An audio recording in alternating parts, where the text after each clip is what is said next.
overcome that which I was afraid of.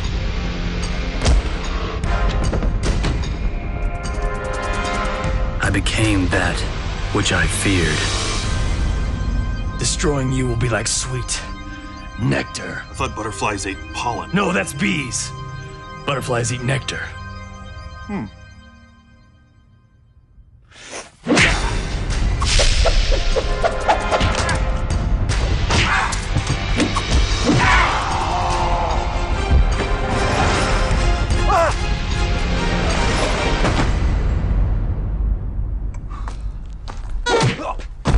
It's like you've built this emotional cocoon.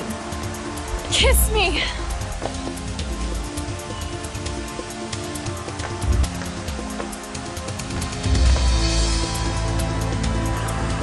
Butterfly kisses? It's all I know.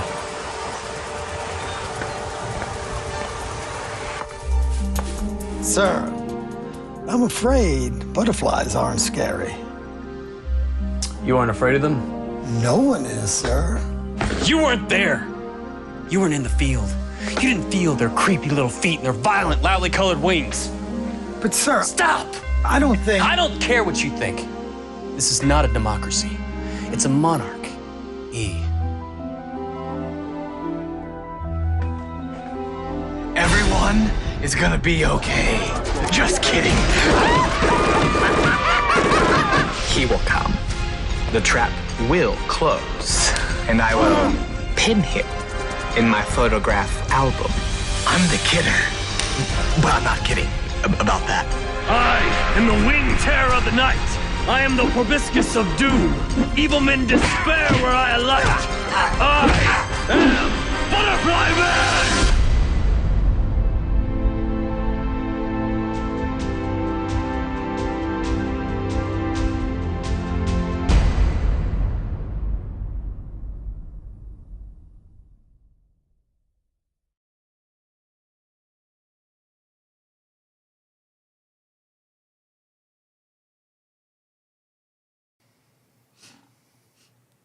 Wasn't that hilarious? It was. She hasn't seen it. I haven't even seen it, so I don't know. But Brett says it is hilarious, so I believe him. It's funny. I only thought of it today because that was a. It's probably not the best video for our audience, who probably aren't even remotely interested in superheroes and Marvel and DC. But anyway, yes. So we taught youth Sabbath school today because the youth pastor was out of town. And Aspen volunteered us. Yeah, Aspen came home from Sabbath school last week, I think, and said, oh, you know, the youth pastor said that we probably won't have Sabbath school next weekend because they were taking most of the kids to a youth conference somewhere, and she said she can never really find anybody to teach. So Aspen said, oh, my parents would love to teach anytime that you need them to. And she said, really? She said, because anytime I ask someone else, they always say that they're afraid of teenagers. And it just kind of blew my mind. I mean, I get it. Like, you know, when I was in college, my degree, one of my degree was secondary education. So I wanted to work with teenagers. I wanted to be, you know, in high school. And but then just elementary ed, you know, as well, and that's who works with little kids.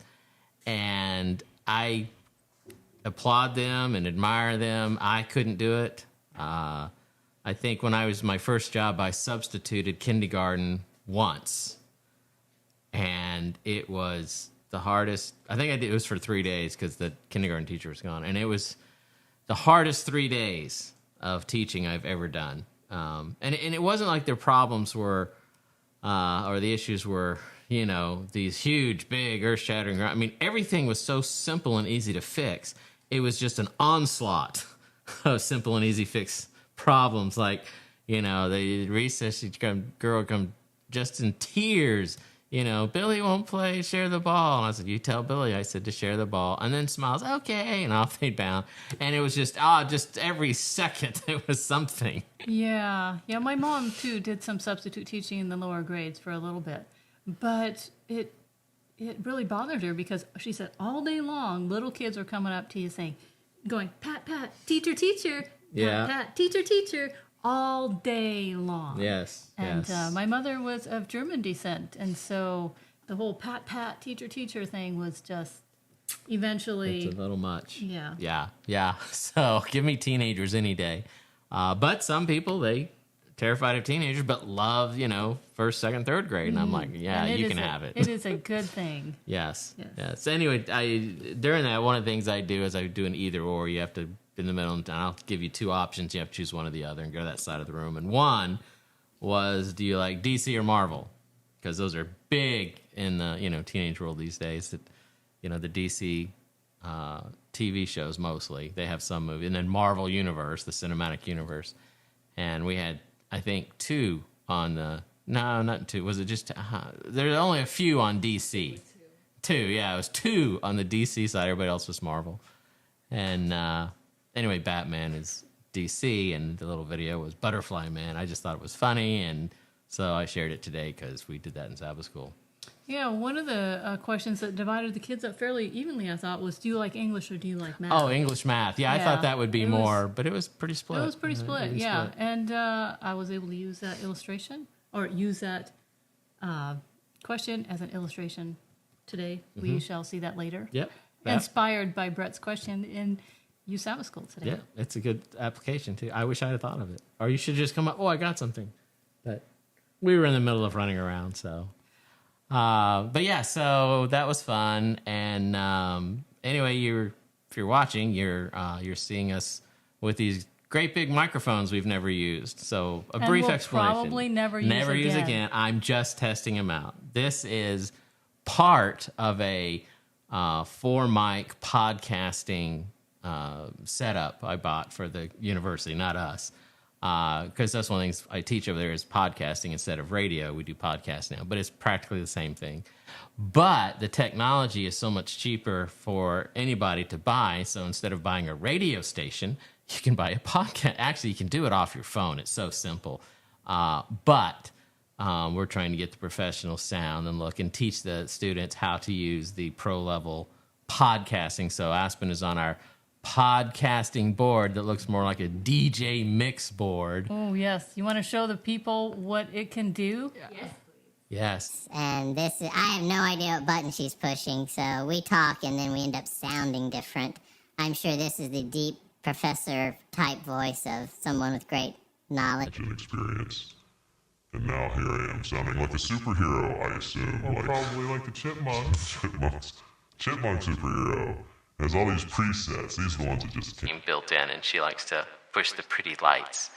And I guess, Aspen, if you feel like you can, you could grab that camera and then just hold it and show everybody the board just for fun, then try and put it back.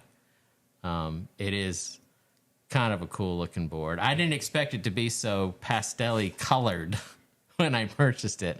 Believe it or not, this is a pro level. This is actually the Rodecaster Pro 2, and it's made for professional podcasting, and it looks like it belongs in the Barbie Dreamhouse It does. podcasting station. Yes. I hope we no longer sound like the Chipmunks. Yes, Me too. Christmas time is almost here. Time for fun. And then time for a cheer. I think that was part of the Chipmunk movie. Anyway, so that's why you see these great big mics, and it will be the only time because we got them this week, and I unpacked it, and I'm just testing it out. Mm-hmm. Or playing with his new Playing toys. with our toys before I take it all over to the university, and set it up into a room. Because once it's set up, it's going to be pretty hard install. You know, we'll screw it into tables and stuff because you need that for the microphones. But anyway, that's just a brief explanation of why we sound the way we sound and why you see these great big microphones that are on these long radio station arms, and hopefully it all works out. And it's going into the podcasting board, which is going straight into the iPad, which is really kind of cool, bypasses some of the setup we used to use.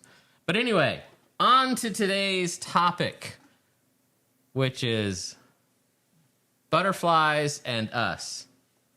Okay, well, Brett clearly has changed our topic for the day. But we're basing it on Psalm 23, still stuck in Psalm 23 today. But, you know, this is like getting the same shot for a film or something like that from a different angle. Yeah, like when we make a movie, shoot a movie, people think it's so exciting. It's actually dreadfully tedious and boring because you take a shot and, say, oh, I don't know, a person on a witness stand comes to mind. And because we just did that anyway. And so, if you have more than one camera, it's a little easier. But we had 3 cameras. And so you put one here and one here and one here, and you get 3 different angles. And then you do it all over again from 3 other angles. And if you have one camera, you do it from a far away and then a little bit closer and then right up close. And you're getting different. So when you watch a TV show or movie, you're watching and suddenly it'll shift to another angle or another type of view.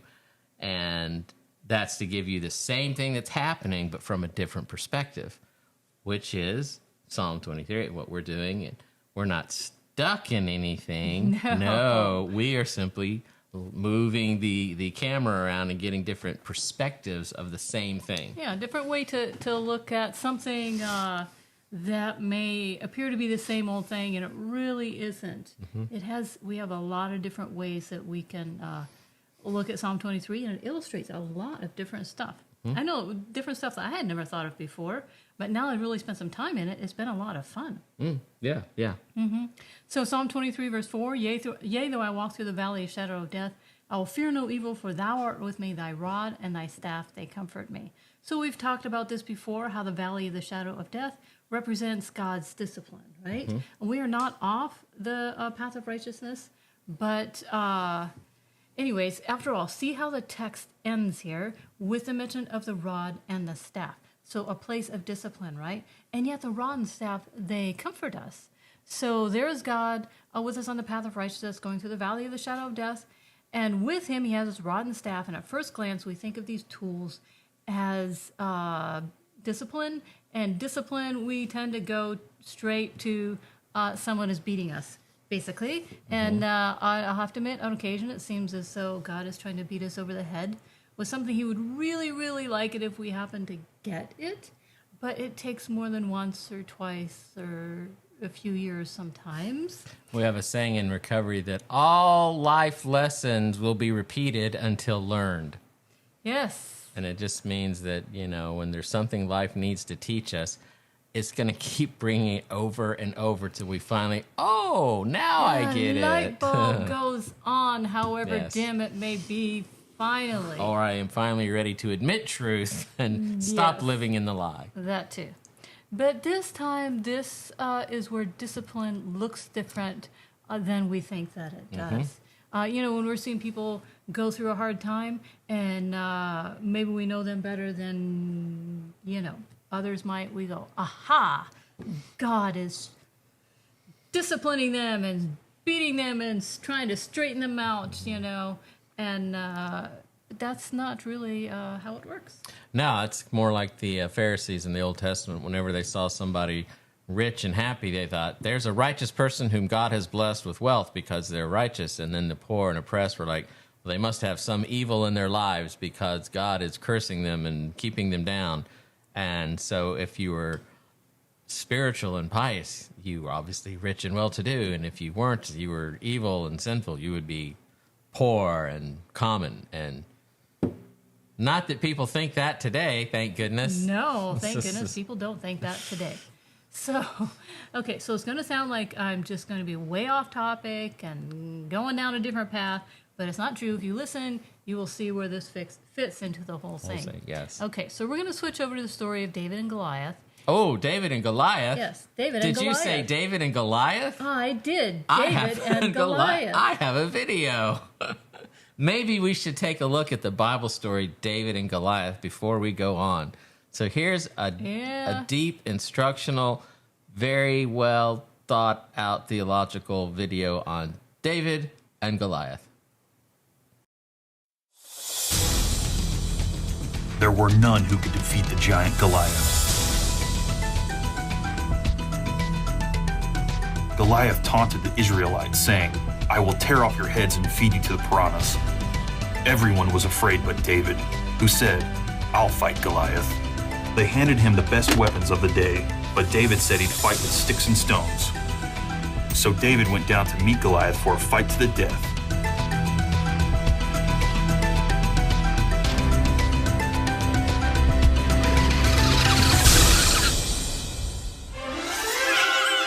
When Goliath was dead, the Israelites rejoiced.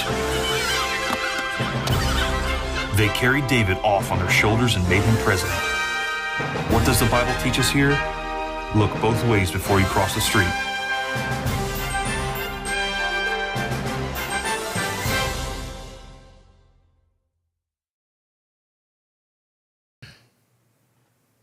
Okay. Wow, that was shorter than I thought. That's a fun. There's actually a whole series of those. And the point is, if you're looking at going, wait, what? The point of those videos are to help illustrate the idea that you shouldn't just take people's word for, like, somebody up in the pulpit, somebody out with a loudspeaker or megaphone, and believe anything they say, is to read it out, study it out, research it out, find it out for yourself, experience it yourself, so you get the full picture.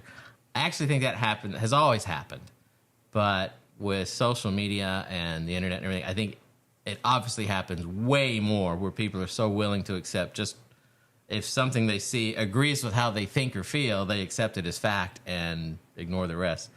And it's very incumbent upon all of us to, not just with the Bible, but with everything, to really be informed as to what we say we believe, and do we have good foundational faith and reason for our faith.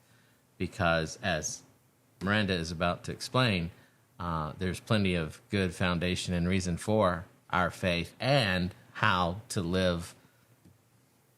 How to live in knowing you're in the path of righteousness, even though you're in the valley of shadow of death, which I think is a great point. Right, as long as we have chosen to follow God, and yeah. So microphone right here, Brett over here. I can't talk to Brett. I have to talk to the microphone. Yeah. Otherwise, you guys can't hear me, and that apparently is not a good thing. I'll just lean over when you're talking. Okay. So switching over to the story of David and Goliath. Before he went to fight Goliath, right? He went to see King Saul, and King Saul gave him his very own armor to wear, and yet it was too big for him. And he ended up taking it off and going to fight Goliath with just the sling and the 5 stones. And his faith and belief that God was going to fight this giant for him, basically. And so we, too, put on armor to keep ourselves safe. Right, we wear shells so we don't get hurt. We put on masks to show people who we want them to believe that we are.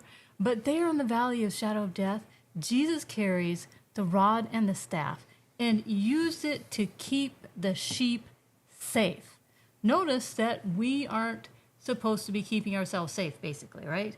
At least not in the ways that we think we are, like to protect ourselves. Well, we'll be talking about that more a little bit later. But we do wear shells so that we don't get hurt. That also stops up a lot of other good relationship things that we miss out on. So remember, in last week we were talking about sheep being sheep and, being the best sheep they can. And the idea is, being the person God created us to be.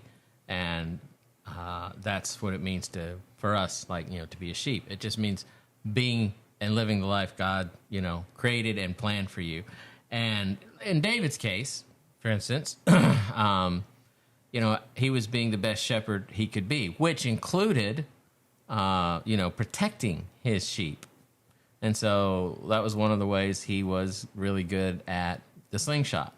So remember, the slingshot in David's day was like the rifle in our day. And so imagine, a shepherd boy out with a pellet gun or a rifle, target practicing and keeping it there for protecting his sheep. That's what he was doing. He had his sling and he would, practice the sling because that was his protection, to protect his sheep. And so he had that, and that's what God used to help defeat God. It doesn't mean that God didn't, win the battle. David always knew God was going to be the one, because, it's still a rock and a sling, and this is a great big giant, and a giant, and a spear, and, so it was still, highly miraculous.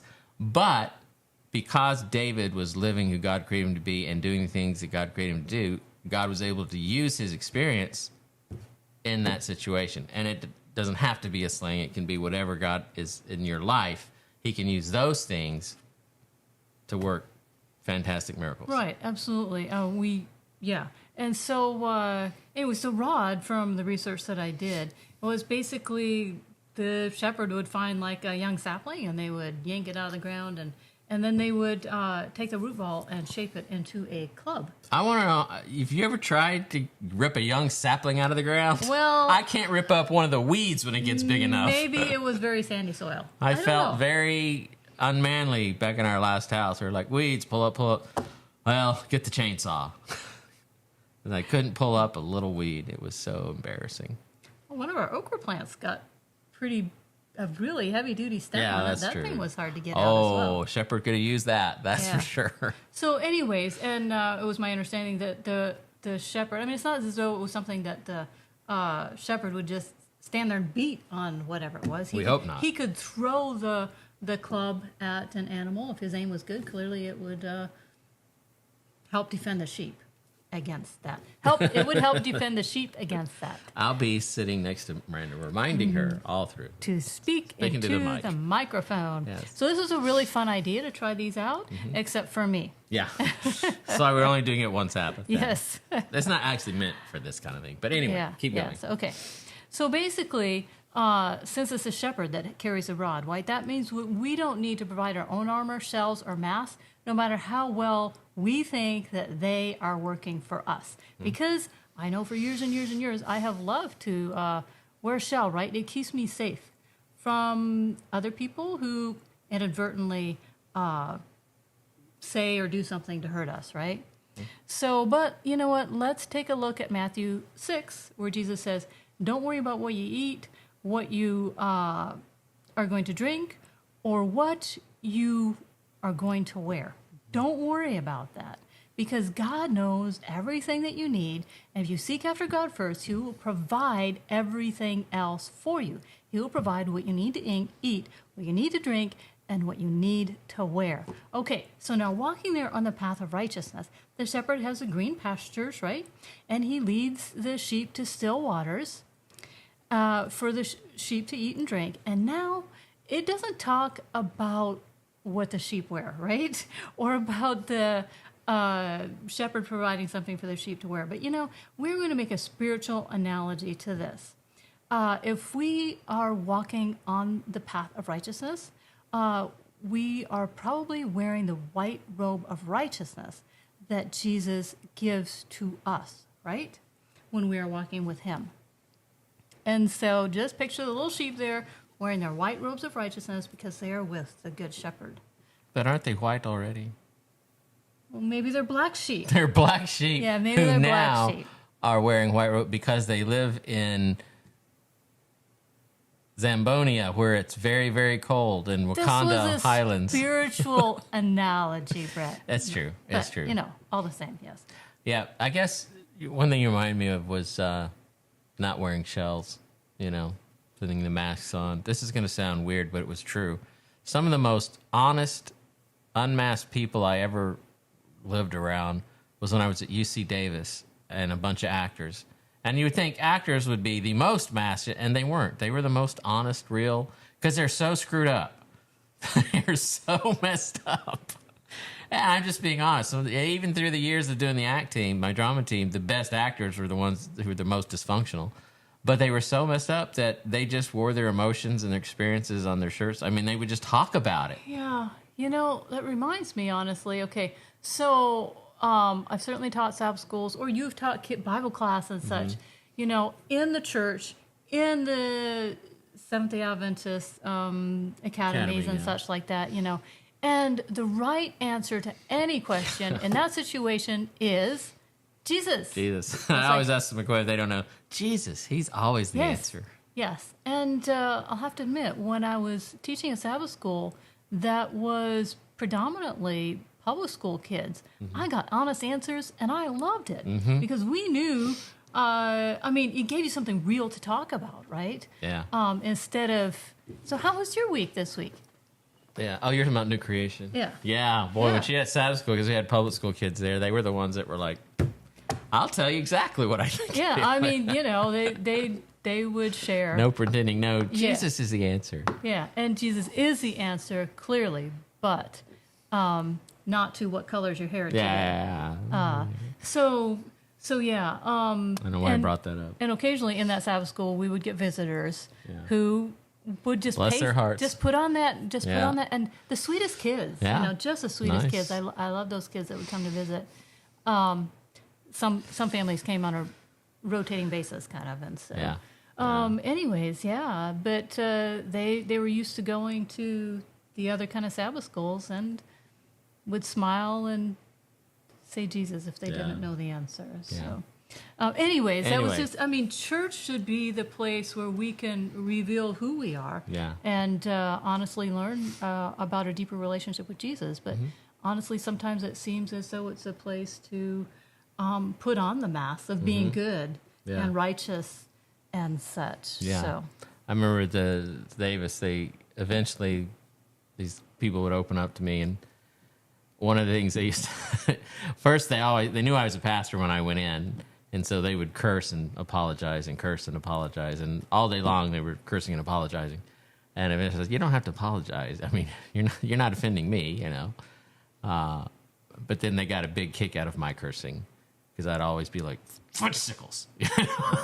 They'd be like, come on, just say it. I'm like, fudge pops. Like, they were always egging me on, and I was always coming up with these 1950s curse words like, dag nabbit, or, rabbit's feet. Yeah, it was interesting at the film shoot, because of course they were all non-Adventist actors and such. So I was really surprised at how very little cursing there actually was. I mean, we didn't really hear that. We heard a lot of some other stuff, but not that. No, there was the one time, but they all knew going into it, it was a church video. Yeah, they knew that. Yeah. I think it clearly did make a difference. Of course, I couldn't say Adventist to save their lives. Well, that too. It was always Adventist, which I guess is a way to say it. But it's funny, anybody that's not Adventist, I've always heard them say Adventist. Anybody that is Adventist, go Adventist. Or Adventist. Yeah, Adventist. Yeah. So anyway. We're a Seventh-day Adventist. Okay. Like, no, Adventist. Boy. Adventist. Say it with me. Adventist. Adventist. And it made no difference. Yeah. Okay. Some people got it right, though. It wasn't everybody. No. So, yeah. So I actually I met a guy there who had thought to be a priest at one point in time. Who? So, the young man sitting next to me on this side. Yeah. Oh, the young man sitting next to me over there. Oh, that guy. Okay. Yes, that one. Yeah. Interesting. Yep. Okay. Yeah. So. Anyways, back to our moving point. on. Made a little point, but not one that was on the list. That was on our list here. Yes, to make. Okay, so basically, David took off Saul's armor and went to battle with faith in God, because that's what living looks like when we wear the robe of righteousness, right? We live by faith and we trust God to take care of us, and it does leave us open to being hurt, but we can trust God to be there to so we can have forgiveness for those people. That's kind of the whole thing. Okay, so we'll be looking a little deeper into that in just a moment. Okay, so what does the shepherd use on the path of righteousness to defend his sheep? Well, he carries a rod and the staff with him, and the rod basically, as we said, was the club that the shepherd would use to protect the sheep with. And since we are making spiritual analogies, since we're in the business of doing that, yes, in the valley of the shadow of death are enemies, right? Okay, enemies that we can't see who tempt us to sin. Now, in Ephesians 6, Paul talks about putting on taking up the shield of faith against the flaming arrows of the enemy, right? The temptation that comes against us. And that's in the valley of the shadow of death, is temptation by the enemy that we cannot see. So, since the rod here does the very same thing as the shield of faith, we're going to compare that rod to faith. We're going to say that rod that Jesus and the Good Shepherd protects us with is faith. And we say, oh boy, how does that work, right? Boy, Miranda, how does that work? How does that work? Okay. Brett assured me that this made sense. Yes, this does make sense. So, moving forward. So now the rod isn't something that God uses to beat us up. He protects us with it on a faith journey. Faith is simply living out our loving relationship with Jesus, right? Okay. That's an important point. Faith is, in its simplest terms and way to understand, it's living out the relationship of love with Jesus. Everything's under that. That's what faith is. Right. So, which, keep in mind, is a learning experience. An ongoing learning experience. Yes. Like the Bible says, God is the beginner and author and finisher of our faith. It's a journey. Right. And so this is where we get to our math versus English. So Brett had the two kids divided up. One side said that they preferred math. The other side that said that they preferred English. And Because what most Brett, of the time there's a big split. Like DC, there's 2 and everybody else. Star Wars, Star Trek, there's like 2 on one side and the other, But this was an even split. It was pretty evenly split. And so Brett picked out one person. It's like, hey, you, why do you like math more? And the guy's like, well, I just don't like poetry. Yeah. And so Brett turned to the other side, and there was a girl who said, I love poetry. That's what she loved. Yeah. So the journey of faith there on the path of righteousness it would be sort of like the learning experience of if you love poetry and you're trying to learn to do rocket science math. Or if you can do rocket science math and you're just trying to learn how to write poetry like the greats. I mean, it's kind of a struggle. It's the rare person that can do both. Have you Some done people rocket can. science math? No, and I don't intend to. Nobody wants me to. Nobody would get in a rocket that I did math for. See the Trust me. astronauts going up, and Miranda built our rocket today. Okay, not feeling so well. Turn around, walking down those steps, and they are not going to the moon today. That's funny. No. Yeah. I tried it. I failed miserably. I couldn't do it. Couldn't do it. Okay, so how exactly does this type of discipline, because there we're calling the rod a discipline, right? It's a form of discipline, and yet we're comparing it to faith. So how exactly does this type of discipline play out in real life? Well, all right, we're going to take Abraham, for example, and Peter. And keep in mind here that discipline is the times when we mess up, basically, and someone comes along to tell us that we should be doing things a different way, in whatever way, shape, or form that may happen. So back to Abraham and Peter and discipline. Was all the times that God showed up and did for them after they had messed up, right? All the times that they didn't live by faith, given the opportunity to do it, and they didn't. Okay, so when Peter denied Jesus 3 times, and Jesus still kept him as a disciple and gave work for him to do, I mean, everybody figured he was out. That's it. He had messed up so bad, Jesus was never taking him back. And Jesus he did. And he gave him a job for him to do. Yeah, I think you're there in that story where... he's even saying, Peter, some of the other disciples asked, well, what about him? And, basically Jesus is like, that's between me and him. You don't need to know. Yeah. And then there's when Abraham lied about Sarah being his wife.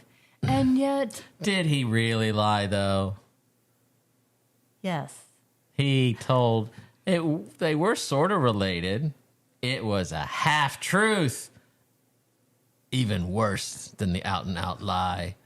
It was... covering with half-truth and half-falsehood, the most dangerous kind of lie. Tune in next week when you'll hear... No, sorry. And so this actually put him in a very dangerous position. Yes, it did. Because, boy, that king could have just taken him right out. Like, he was worried about being killed because his wife was so beautiful. And yet now, while the king took Sarah to be his wife, and turns out that... I don't get that. I have never gotten that story. I don't care if it's the king of Egypt. I'm not going to let you marry him. I'm going to tell the guy, all right, truth be told, we're married, right? So, no, you can't do this. You're going to put me to death or whatever, but you can't have my wife. I don't get that saying, okay, you can have her. Well, yeah, okay, but he was afraid he was going to be killed. I don't know either. But anyways, in the meantime...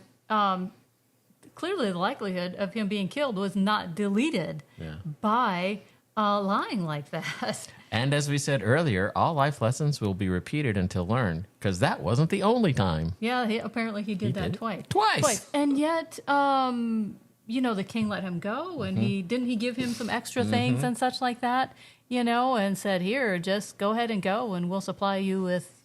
I have also thought that Abraham would have felt doubly bad about that, because when he let him go, the king chastised him like, how could you let me almost commit this great sin? Yeah, it's true. He should have felt very ashamed.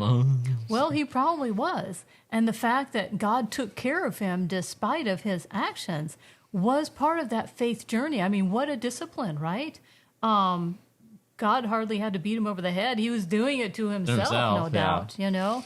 And no but doubt. that is true. It's like the discipline, I mean, it was discipline Mm-hmm. and part of the journey and part of the learning and part of the relationship building. Yes. Because even though you did this, good things came out of it. And all right, did we learn our lesson? Let's move on. And Right, yeah. So this was discipline designed to increase a faith relationship with God. And that is the kind of discipline that God hands out to us as well when we are on the path of righteousness. yeah, it's never with about him. corporal punishment or any kind of punishment just for punishment. It's about strengthening the relationship and the connection. That's what God's discipline is for. And it's all based in faith. It's all based in, you can trust me. Right, because it reveals who God God is. is. Yes. He is someone that we can trust to provide us with what we need to eat, what we need to drink, and what we need to wear. What was it? Was it a few weeks ago? You were saying something about it. What was it? And like, this happens, but it doesn't reveal us. It reveals who God is. Oh, no, wait. Wasn't that the one with Mary Magdalene and pouring out the perfume? Yeah. And how that perfume is revealed who everyone in that room was actually true, who they were. It revealed who they were. That was a good point. Yes. So, okay. She's really smart like that. I should let her write on. Well, I don't preach anymore. If I did, she would write all my sermons now. Somehow or other, whenever Brett preaches my sermons, they sound entirely different. like he's using the same idea and he makes it sound entirely different somehow or other. It's my inflection. I don't even recognize that when he's done. But anyways, okay. So we could say that living by faith basically is the discipline. And so take Abraham, for example, when he finally gets it right and decides to sacrifice his son when God asks him to. This is Abraham utterly naked, right? He's not wearing a shell to protect himself. Think about that. He commits to God. Yes, all right. You want me to sacrifice my son? I will, knowing that his actions are going to really hurt, right? To live without his son and to take his life himself, right? But he lives out his faith in God. And now his faith is increased exponentially because God shows up and just provides for him everything that he needs in that moment. And boy, did that solidify, no doubt, his faith relationship and his trust in God. How big God is. Yeah. So Jesus was a really good example of this principle lived out as well when he was here on this earth. Let's take Jesus hanging there on the cross. And he has one thing left to fight with, basically, and that is his words. And what are the words he is recorded as saying as he's hanging there on the cross? He says, "Today you will be in paradise with me." He is still seeking the saved and the lost while the crowd is throwing and hurling insults at him. And not only that, he says, "Father, forgive them, for they don't know what they are doing." This is the result of living by faith in God, living out the will of God. We too can be utterly naked and having insults hurled at us, but when we let God fight for us, when we let him, the shepherd defends us against the unseen enemy, and we too can walk by faith in the words of God and live out his will for us. And so basically, like David, who removed the armor of the earthly king and went to fight Goliath, believing God would defend him, we too need to take off our armor that we use to protect ourselves and allow Jesus to clothe us in his robe of righteousness and just live out our love/faith relationship with God in the presence of our enemies. And this is the discipline of the Good Shepherd to protect us from our enemies and lead us into a deeper relationship with him. And, I'm sure David and the sheep and everything, you talk about the shepherds and all that. There's things that, God protects us from now that we don't even see or didn't know about. Not till the other side of heaven we'll like, and our angels can be like, Yeah, well, you remember that day back in there? You just went happily wrong, but, we had to stop like 5 different bad things happening to you because, you were oblivious. But there's things that, God protects us from. Right. And not only oblivious, but entirely incapable of avoiding that on our own. Yeah. Yeah. Things that God saves us from that we don't know anything about. And that's part of the job of the shepherd. Yes. The job of the shepherd. Yeah. And this is why Jesus there in Matthew 6 says, don't worry about your life, what you're going to eat, what you're going to drink, what you're going to wear, because God already knows you need all those things. And just seek him first, and he will provide everything that we need. You pushed this towards me for a reason. I think right, because you made your notes right here. Oh. These are notes that only Brett can use, not Miranda. I'm not okay. So you don't have to use them, but you thought of them. So I guess the whole thing of when you were talking about Jesus on the cross and he was, Father, forgive them, today will be with you in paradise. The whole thing about the great controversy, and I was thinking, wow, if Satan really had known what was going to happen, he probably wouldn't have, put Jesus on the cross. And it just reminded me, for all of you who are probably none of you, but for anyone who might listen that is a Star Wars fan, it reminded me of when in the first Star Wars movie, which is actually Episode 3,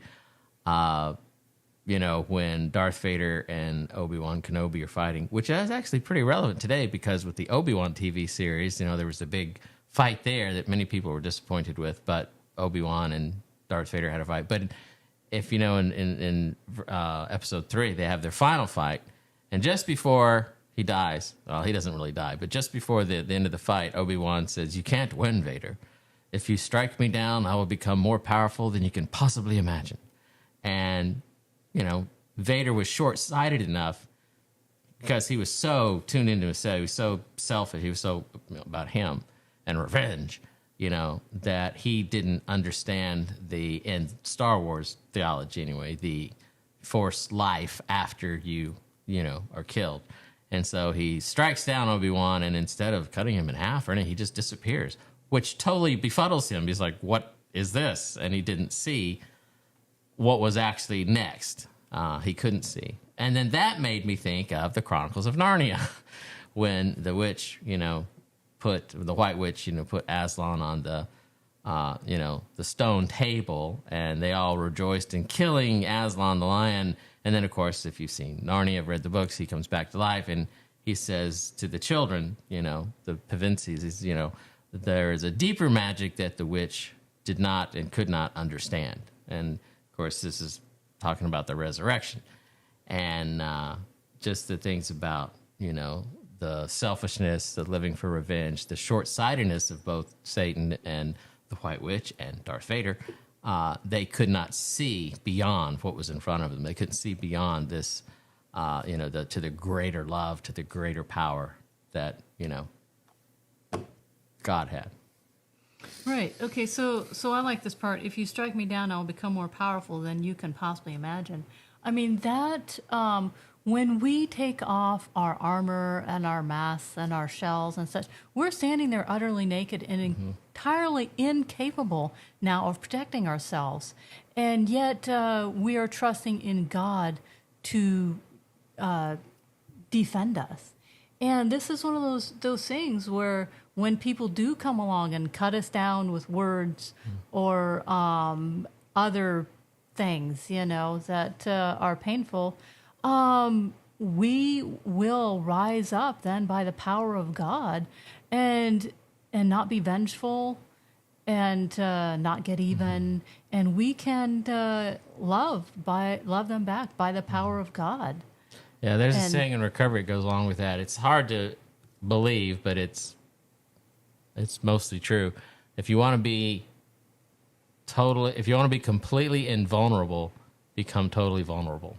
Yeah, and this is one of those things where it's not even be the better person. I'm not promoting the be the better person idea. This is letting God be the power in you and no longer fighting for yourself.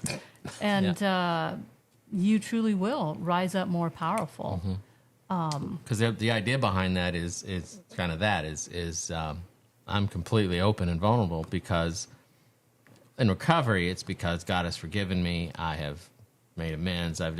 There's nothing you can do to me that, God hasn't already dealt with. And it's like, well, you did this. And yeah, I did do that. And all of a sudden there's nothing to attack you with or beat you with because you're so open and honest and have gone through the spiritual steps of, giving things to God and the healing and then, living by the faith that wherever I'm at today, God's leading me on. And right, living out the loving relationship. Yeah, you with can't God. do anything to me because I'm in this relationship. Yeah. And that's what we have to say about that.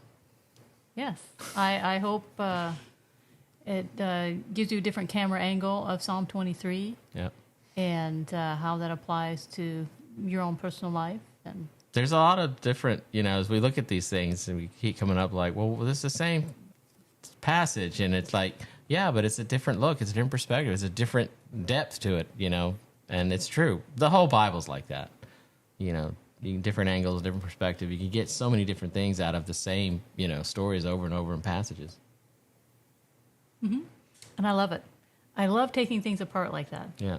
Because I think when I was a kid, of course, I wanted to take things like radios and clocks and such apart. And yet, being the good kid, I knew better than to do that. But now, I take things like this apart instead. My brother took things apart like that, usually throwing them at me and they hit the wall instead. That's me being vulnerable. If you're watching, Craig, I forgive you.